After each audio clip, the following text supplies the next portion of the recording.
Compañero presidente, usted está en el gobierno hace 3 meses. Antes era un jefe de la oposición, usted era un revolucionario, entre revolucionarios. Yo lo conocí un poco antes, con compañeros, y usted es jefe de Estado. ¿Cambia un hombre cuando está en el poder?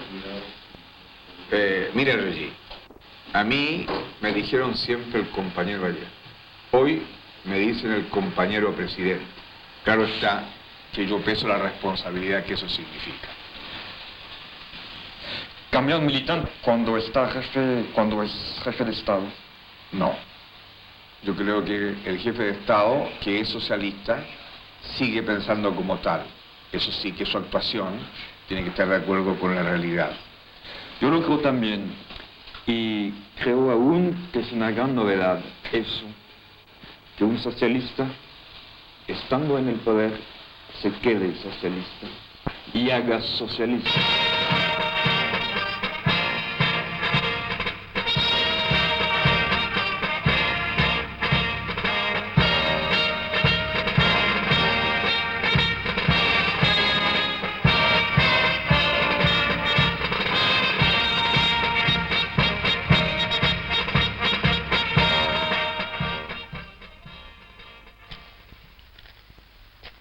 ¿Cómo será Allende?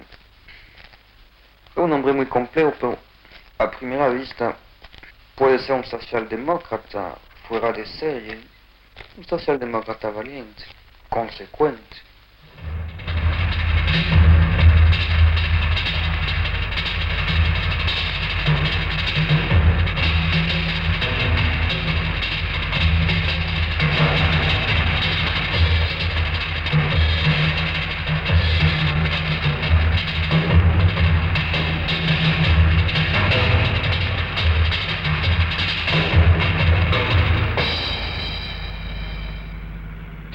Después de diputado, ministro en el primer Frente Popular. Ministro de Pedro Aguirre Cerda.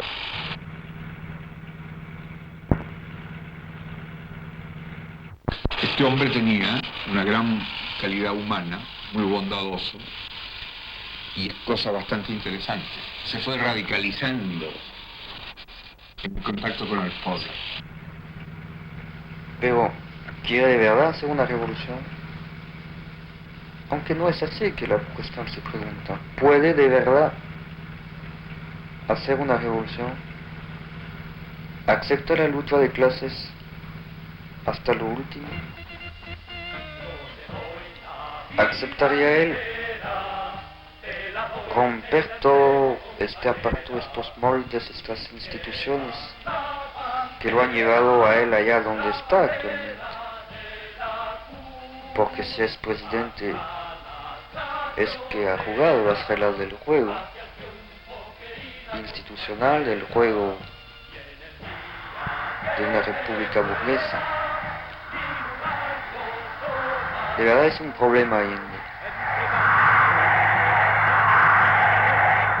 ¿Conoce alguna gente del pueblo? O sea, estaba en Valparaíso, ¿usted conoció a gente, digamos, más humilde que les hayan enseñado algunas cosas? En mi vida influyó mucho, siendo yo muchacho, tenía 14 años, un anarquista carpintero, cuyo taller muy modesto, muy humilde, estaba frente a mi casa. Y cuando yo terminaba mis clases en el liceo, iba a conversar con este anarquista Juan de Marchi. Era un hombre que tenía en esa época 60, 63 años. Yo tenía 14, 15 años. Me enseñó a jugar ajedrez. Importante. Y me comentaba las cosas de la vida. Y me prestaba libros. ¿Cuáles libros? Todos aquellos, digamos, esencialmente teóricos, digamos. De Bakunin, cosas así. Y sobre todo los comentarios de él eran importantes. Porque yo no tenía una vocación de lectura de cosas profundas. Y él me simplificaba con esa sencillez y esa calidad que tienen los obreros que han asimilado las cosas. Claro.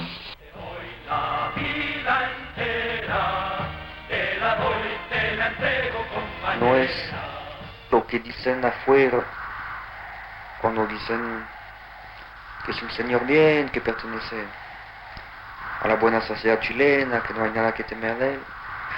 Los americanos son muy asustados, ellos al contrario dicen que es el marxista Allende, Allende el rojo, Allende el totalitario. Yo creo que ninguna de las dos cosas debe ser cierta. Allende debe ser algo más o algo distinto. Yo sé que usted no es un hombre de teoría, digamos, pero se nota en su actuación, en sus discursos, una gran solidez conceptual, digamos. O sea, usted, además de saber lo que dice, dice cosas siempre científicamente fundadas, digamos. Y entonces yo me pregunto, ¿cuándo usted y cómo usted se acercó al marxismo-leninismo? Y específicamente, si ha leído a Marx, a Lenin, ¿cuándo? O sea... Bueno, la verdad es que en la época de estudiantes, estoy hablando del año 26 o 27, cuando recién ingresé a medicina, los estudiantes de medicina éramos los más avanzados. ¿No eran los filósofos o los No. de la Facultad de Letras? No, eran los estudiantes de medicina por tradición. Nosotros vivíamos en esa época en un barrio, ¿no?, que era muy modesto, convivíamos prácticamente con el pueblo, éramos la mayoría estudiantes de provincia. Y en las noches nos reuníamos, porque vivíamos en una misma pensión, y en voz alta leíamos El Capital. Y leímos a Lenin, también leímos a Trotsky, por ejemplo. Nosotros no teníamos fronteras. Y yo sé perfectamente bien, ¿no?, que no hay acción revolucionaria sin teoría revolucionaria.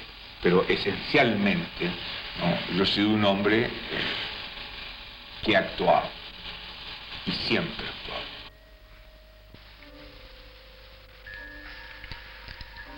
El gobierno popular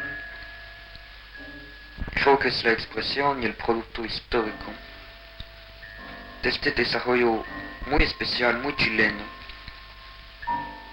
que ha combinado las formas políticas de la democracia burguesa con un amplio movimiento social proletario.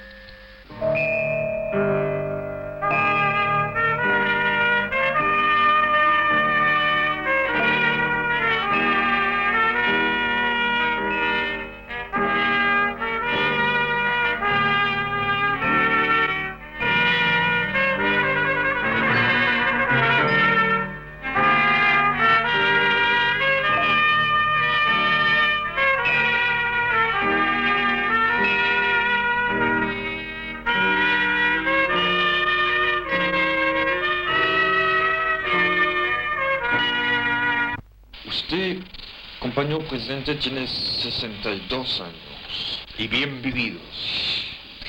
Pero usted pertenece a una generación, a, digamos, la generación de los Betancourt, Aya de la Torre, Arevalo y tutti quanti.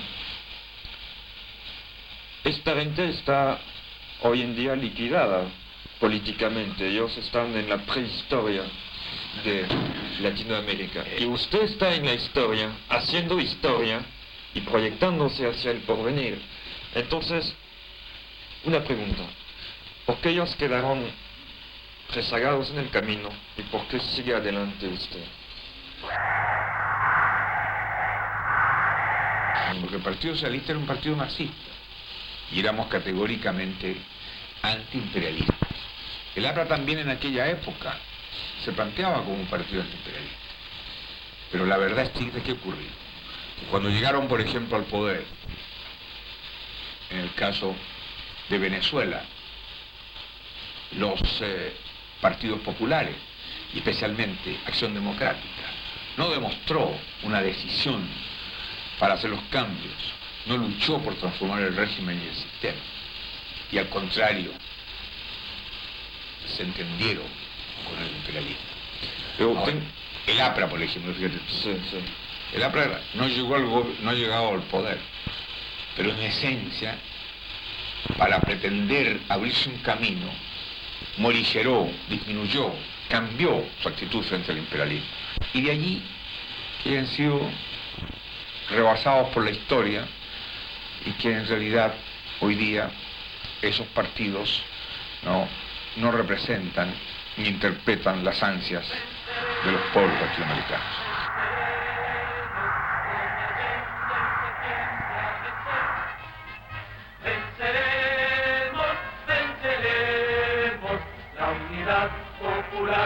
¿Cuándo a usted se le hizo patente el problema del imperialismo? Nosotros tuvimos conciencia que el Frente Popular indiscutiblemente fue un gran avance, porque fue la incorporación de la clase media al ejercicio del poder, porque se organizó la clase obrera en la Central Única de Trabajadores. Pero al mismo tiempo comprendimos perfectamente bien que la dependencia económica implicaba el sometimiento político. Y si bien es cierto que era un paso hacia adelante el Frente Popular, no implicaba ni podía implicar la liberación política, la plena soberanía, que está sometida a la dependencia económica. Nosotros conscientemente actuamos en el Frente Popular como una etapa, pero indiscutiblemente cada vez veíamos que los problemas de fondo no podían solucionarse. ¿Y por qué no podían solucionarse? Porque nuestras riquezas esenciales están en manos del capital extranjero. Y allí entonces que esa experiencia vivida fortificó nuestra convicción de que la lucha esencial en los países en vías de desarrollo es la lucha antiimperialista. Ese es el fondo del pensamiento. Pero la revolución cubana no jugó un papel en la decisión, digamos... Ha influido de forma extraordinaria, porque hemos visto con más claridad todavía lo que es el imperialismo y de qué manera no hay fronteras que lo detengan cuando tratan de defender sus intereses. Pero nosotros también tenemos el recuerdo allí de más de 57 desembarcos en América Latina de los marines. No te olvides también que el propio Bolívar tiene una frase que dice, ¿no?, Estados Unidos quiere sumergir a América en la miseria en nombre de...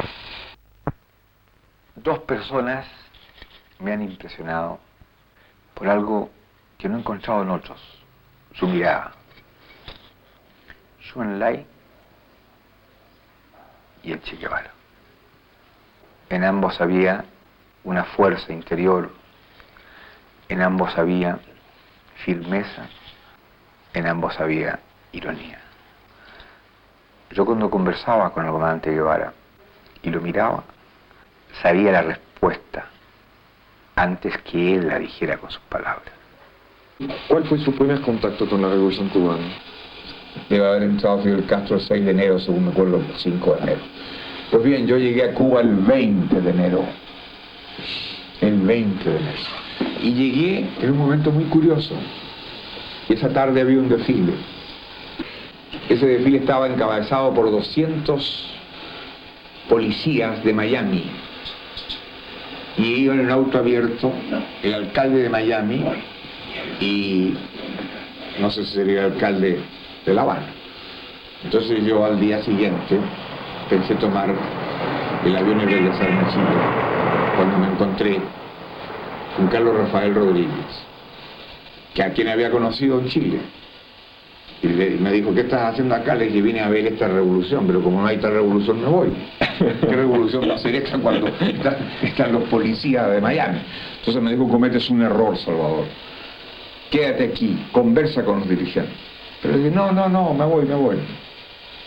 Pero me insistió tanto, y además yo conocía a Carlos Rafael, que le dije conforme, pero ponme en contacto tú con los dirigentes. Y efectivamente, esa tarde yo recibí un llamado de Aleida, a quien no conocía ni sabía quién era la secretaria del Che, no estaba casada con el Che todavía. Me dijo, el comandante Guevara le va a mandar su automóvil y lo espera en el cuartel de la Cabaña. Y ahí llegué yo, y ahí estaba el Che. Estaba atendido en un catre de campaña. Había una pieza enorme donde, y me recuerdo, había un cache de bronce, pero el Che estaba en el cache de campaña, solamente con sus pantalones, con el dorso descubierto, ¿no? Y en ese momento tenía un fuerte ataque de asma. Estaba con el inhalador, ¿no? Entonces yo esperé que se pasara, me senté en la cama, la otra, entonces le dije, comandante, entonces me dijo, mire, Allende, yo sé perfectamente bien quién es usted. Yo le oí, me dijo, en la campaña del 51, 2 discursos, uno muy bueno y uno muy malo. Así que me dijo, conversemos, ¿no?, con confianza, porque yo tengo una opinión muy clara de quién es usted. Entonces, ahí me di cuenta, ¿no?, la calidad intelectual, el sentido humano, la visión continental que tenía el Che y la concepción realista de la lucha de nuestros pueblos. Y él me conectó con Raúl Castro y después inmediatamente fui a ver a Fidel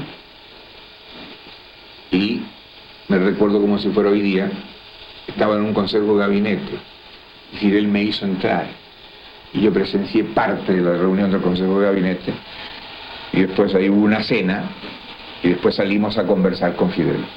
Y debo decirte, fue una cosa muy curiosa, ¿no? Salimos a un salón y en ese salón había guajiro jugando ajedrez, tendidos en el suelo, metralletas y todo. Y tengo una foto por ahí que no está aquí, en que salgo en la única parte que podíamos estar, una especie de chimenea, ¿no? Y ahí al lado había un pedazo libre y ahí estamos Fidel y yo conversando. Chile tiene su camino al socialismo. Pero ¿qué lección personal le dio la Revolución Cubana a usted? Una lección extraordinaria. Primero, que un pueblo unido, un pueblo consciente de su tarea histórica, es un pueblo invencible. Además, cuando tiene líderes consecuentes, cuando tiene hombres, ¿no?, capaces de interpretar al pueblo, sentirse el pueblo en su gobierno. ¿Y cuál es el fundamento humano, político de su amistad con Fidel Castro? Desde el primer momento me impresionó esa inteligencia desbordante, esa cosa increíble, arrolladora, porque es como una especie de catarata humana, y su franqueza. Y nuestra amistad ha sido una amistad a veces ¿Con discusiones? y profundas y fuertes, Pero con franqueza siempre. siempre. La guerra de guerrillas.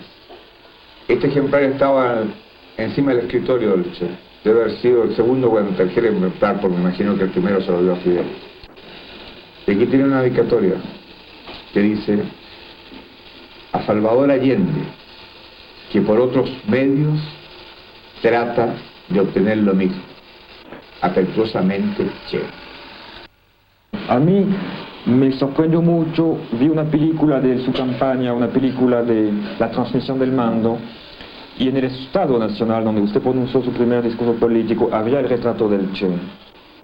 Usted lo mencionó a él como ejemplo para la juventud chilena, en su primer discurso como militante socialista, pero también como presidente de la República. Entonces me pregunto, ¿por qué usted, con posiciones políticamente distintas de las del Che, lo sigue no solamente asumiendo la bandera del Che y de la Revolución Cubana, sino sigue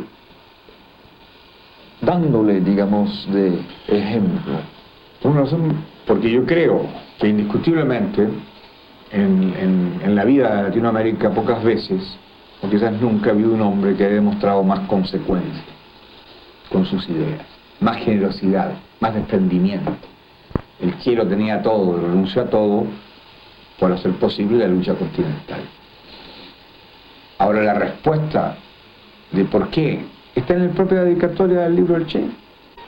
Él dice, para Allende, que por otros caminos trataba de obtener lo mismo. Había diferencias, indiscutiblemente, pero en el fondo las posiciones eran similares, iguales. Diferencias de método, Exacto. no diferencias de principio. Exacto. ¿Qué sintió usted? Es una pregunta un poco... A lo mejor usted no lo quiere contestar. ¿Qué sintió usted cuando aprendió su muerte? Su asesinato, mejor dicho. Un desgarro profundo. De esta combinación inscrita en la dialéctica misma de la historia de todo Chile, el compañero presidente Salvador Allende es el ejemplo viviente y como su encarnación, doctor y compañero, masón y marxista, expresidente del Senado de la República y militante socialista sin tacha, de formación burguesa y de convicción revolucionaria, enraizado en la realidad provincial de su país, más todavía que en la capital, e internacionalista consecuente. De verdad, él es efectivamente, como le gusta decirlo, criollo, chileno hasta la médula. Y si no fuera él esta síntesis de historia chilena con todos sus contrastes a veces desconcertantes, él no habría estado ciertamente en condiciones de reunir en torno a su nombre la primera mayoría en las elecciones presidenciales y de jugar este rol determinante que es el suyo en la hora presente. No es por un azar que Allende haya sido llamado por sus compatriotas como jefe de Estado y de un gobierno legalmente constituido, para lanzar un puente entre la sociedad del pasado y la sociedad del futuro, por encima y, por decirlo así, presente.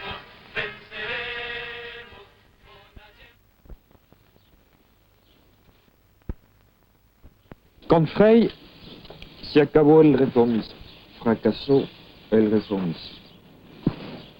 Con usted en el gobierno, el pueblo chileno ha escogido la vía de la revolución. ¿Pero qué es revolución? Es sustitución del poder de una clase por otra. Revolución es destrucción del aparato burgués y su reemplazo por otro. Y acá no ha pasado nada de eso. Entonces, ¿en dónde estamos, compañeros? Vamos por partes. Efectivamente, el pueblo chileno escogió el camino revolucionario. Y no hemos olvidado jamás un principio fundamental del marxismo, la lucha de clases. Y nosotros dijimos en la campaña electoral que nuestra lucha era para cambiar el régimen y el sistema, y que íbamos nosotros a conquistar el gobierno, para conquistar el poder, hacer las transformaciones revolucionarias que Chile necesita, romper la dependencia económica, política y cultural, sindical, etc. ¿Y qué? ¿Que no ha pasado nada? ¿En qué país estás tú? Pero mira, Reyes, nosotros que en estos pocos meses que llevamos en el gobierno, Han hecho enormemente. hemos hecho bastantes cosas. Desde luego, ¿quién está en el poder? Está el pueblo, representado por ¿quiénes? Por los trabajadores, organizados en la Central Única, que tienen representación en todos los escalones del gobierno.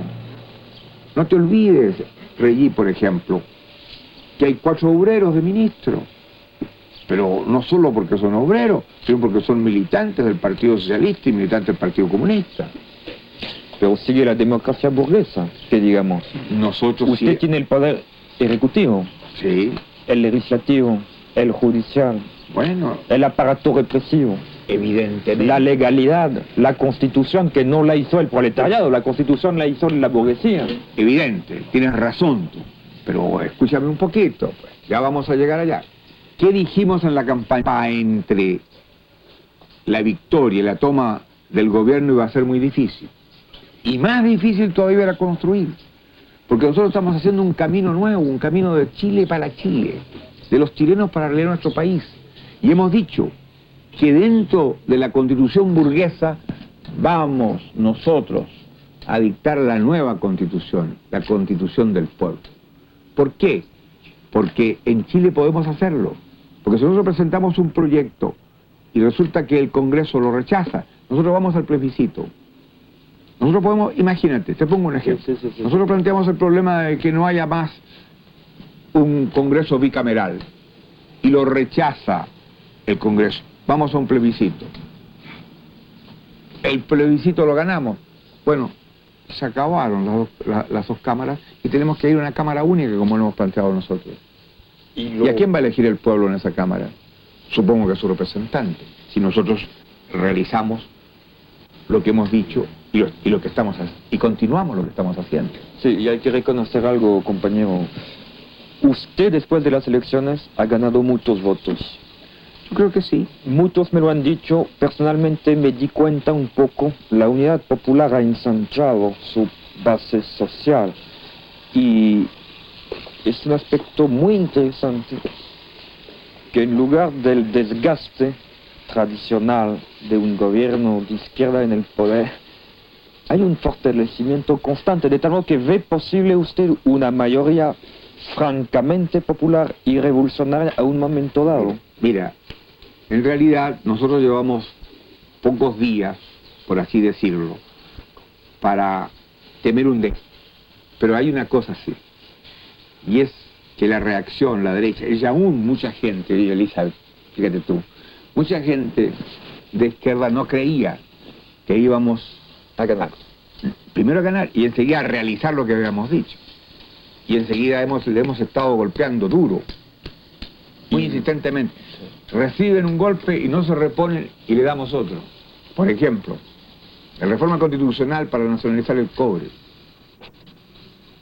Imagínate el entendimiento CUT, gobierno. Imagínate tú la creación del Consejo Nacional Campesino. La expropiación en Concepción, ¿no?, de una empresa textil muy importante. La nacionalización del acero. La nacionalización del carbón. El proyecto de nacionalización de los bancos. Bueno, entonces yo te digo una cosa, Regis.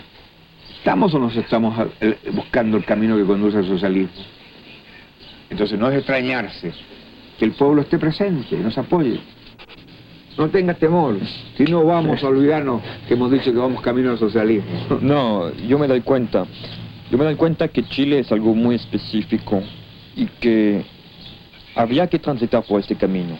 Lo importante es que se esté transitando y se esté caminando, y en 2 meses se ha caminado mucho. Pero mi pregunta era, usted, compañero Allende, los trabajadores detrás suyo han conquistado el gobierno. Y si le pregunto, ¿y cuándo van a conquistar el poder? ¿Qué me contesta?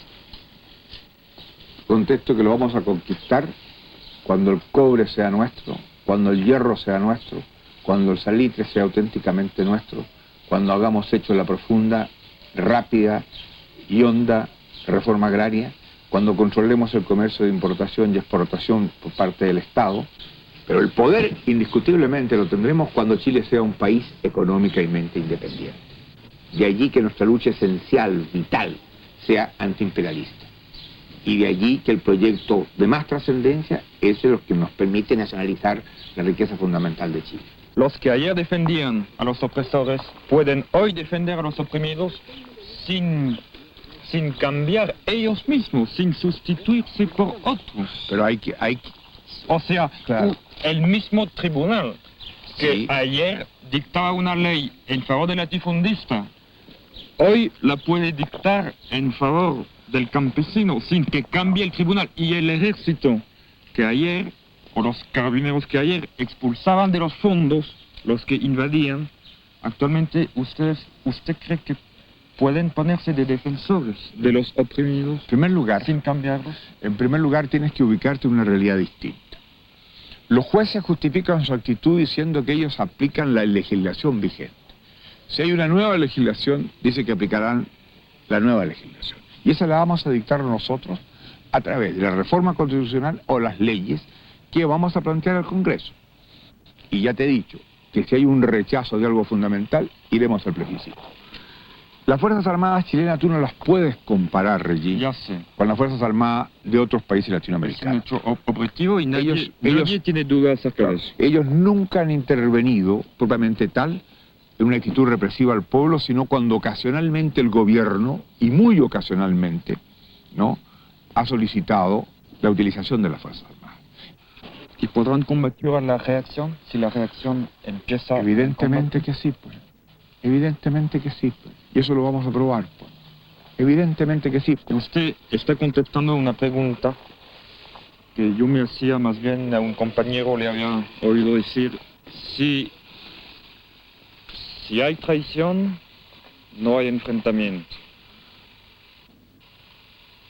Pero si hay enfrentamiento es que no habrá traición. ¿Y usted cree inevitable el enfrentamiento? Pero es que el enfrentamiento se produce todos los días y en todos los hechos, Regis. ¿Que usted no ve un enfrentamiento frontal un día, un enfrentamiento, digamos, decisivo? Eso dependerá de ellos. Si ellos lo provocan, se va a producir. Se va a producir. Pero nosotros dejaremos que ellos lo provoquen, pero estamos vigilantes. Sabemos perfectamente bien lo que la historia señala y no nos van a pillar de sorpresa. Además, enfrentamiento, ¿no?, antagonismo, ¿cómo no va a haber si nosotros partimos del hecho esencial marxista de la lucha de clases? Sabemos que los grupos oligárquicos, los grupos plutocráticos, los grupos feudales tratarán de defender sus privilegios.